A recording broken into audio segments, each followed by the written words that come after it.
Faith without infrastructure is negligence, a direct response. So, let me understand this correctly. You want to denounce historically black Greek letter organizations as demonic. Organizations that have operated for over a century providing scholarships, mentorship, food drives, health initiatives, tutoring, voter education, economic support systems, and structured civic engagement in black communities long after graduation. Let's speak plainly. The Divine Nine did not stop at the campus gates. They built pipelines into neighborhoods because ADOS communities were economically maimed by law.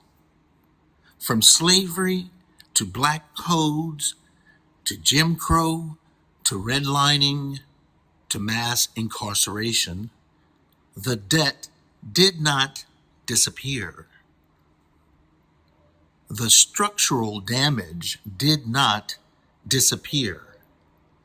The poverty class was engineered. And these organizations stepped into that vacuum. Now, here is the biblical issue you cannot escape. You cannot tell a hungry child to just pray about it.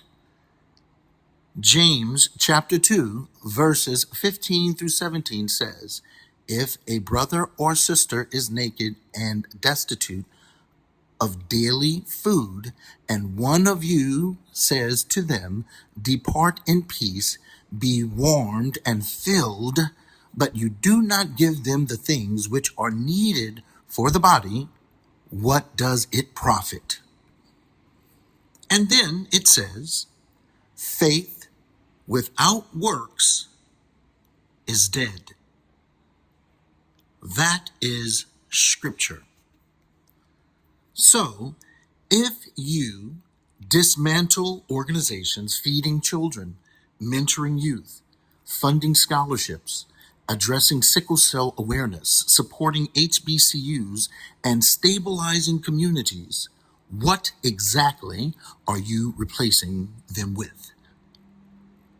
Do not say Jesus, because Jesus said in Matthew chapter 25, verses 35 through 40, "I was hungry and you gave me food. I was thirsty and you gave me drink.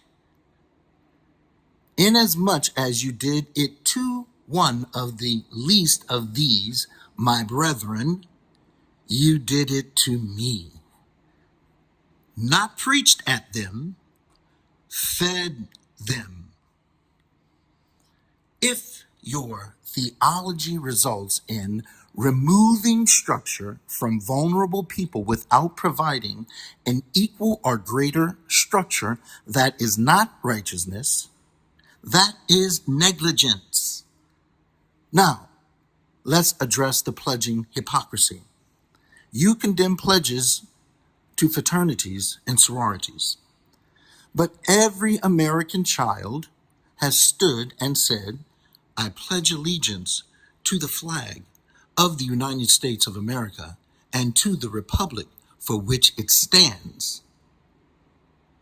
So, if pledging is inherently demonic, then confront the flag, confront the republic, confront the slave-holding founders printed on the currency in your wallets.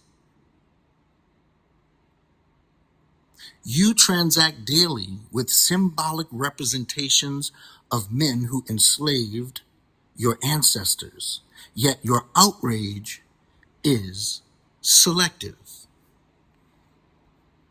Selective theology is not holiness, it is performance.